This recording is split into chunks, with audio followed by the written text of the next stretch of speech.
this box big enough, we should start to see some level lines. Oh, there they are. Now, interesting, they showed up over here, okay, because they were not in the crop region. So we had to make sure, once again, from our previous lesson, that's why you always have to kind of go to the view and place that crop region. And then eventually it'll get bigger than the level itself. Okay, let's go back to our level 2. Okay. So that means we were looking from here, so that crop region wasn't quite far enough out. Okay, again, double clicking on here, click, click.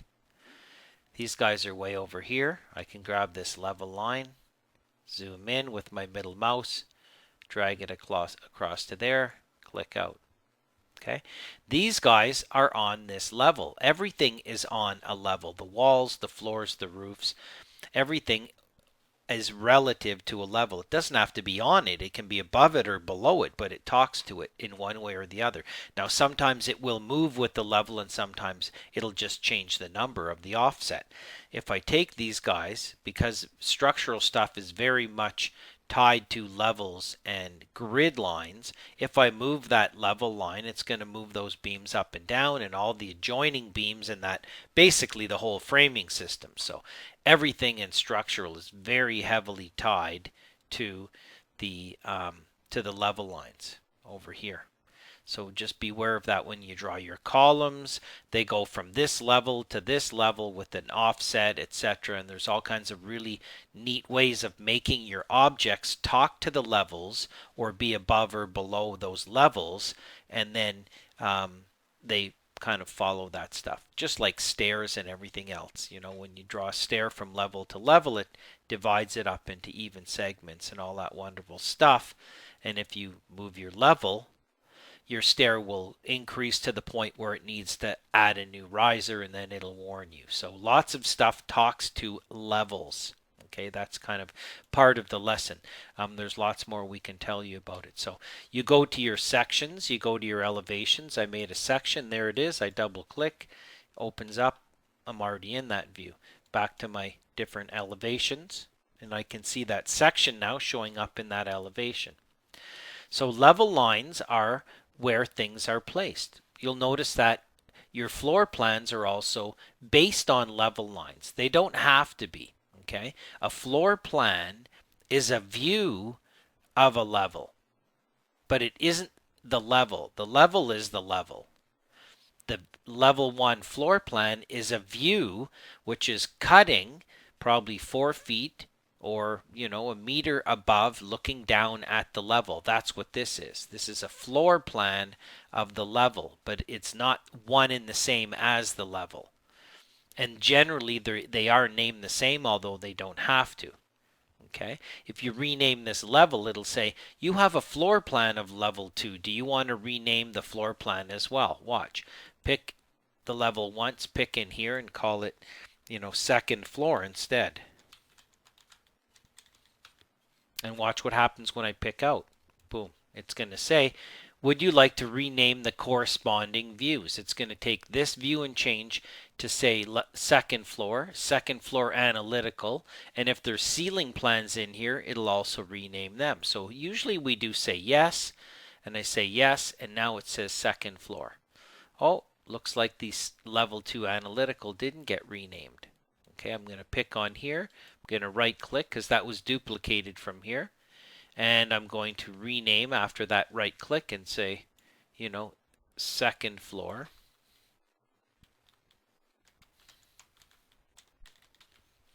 Analytical view. Boom, it's going to refile itself over there. So if you do rename, now if I rename this view back to level 2, from the viewpoint of view, guess what? It'll do exactly the same thing. It'll say, you're renaming the view level 2. Would you like to rename the corresponding level? Yes. It'll change it back. So as you name and rename the level and the view of the level, it'll try to keep them named the same. If you say no, then there'll be different names. And there's ways of resetting that as well. Okay, picking out. So as we start to draw and I go from level 1, you'll notice that if I draw a structural wall and I say load-bearing wall, it's going to say, okay, what's the level?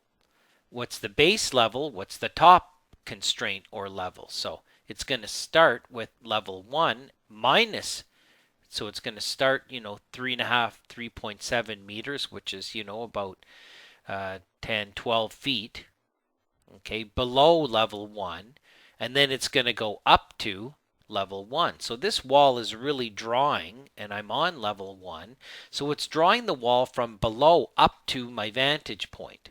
Okay, and that's because this is set to be depth. If you set your wall to be height, then what happens is it goes up from where you draw instead of down and up. In other words, do you want to be drawing from the top of the wall, or do you want to be at the bottom of the wall when you draw it physically? So I'm going to say height from level 1 up to level 2. Tells me it's going to be 3,700. Gave me a warning there because I was midway through my settings. Okay, so it's going height up to level 2. Now you'll notice if I change this, it'll change this over here, and it'll also give me an error because I'm going from level 1 to level 1. But when you have more than one level in here, you'll notice that you can pick whatever level you want to go up to. Or you can say unconnected height with walls, up, any distance you want. So that's just a number, how high you want the wall to be, rather than to tie the top of the wall. We're going to talk about walls some more later. The key is we're talking to the levels. Level 1 up to level 2, and I'll use the box tool and I'll, draw some load-bearing walls. Okay, and I can get in and do a trim and fix those up. Go to my 3D view. Okay, and it looks like it's got analytical stuff turned on. Let's go SD for shaded mode. Okay, let's turn off the work plane. And we can see there's our walls. Now the interesting thing is if I tile my view, I'm going to hit this button, close hidden windows, or you can go here, view, and then hit this, close hidden windows here. And then I'm going to open up, say, a south elevation. Okay, and I tile my views under the view tab on the top. If I take my level and move it, my walls are going to talk to it. So if I go in, pick in here, zoom in, grab this level line. If I use my arrow key to nudge it, okay, using the arrow key on the keyboard or shift arrow key, okay, because I'm moving my level and the walls are tied to the level, then they are going to follow it. Okay, click out. Similarly, if I grab this level, move it down.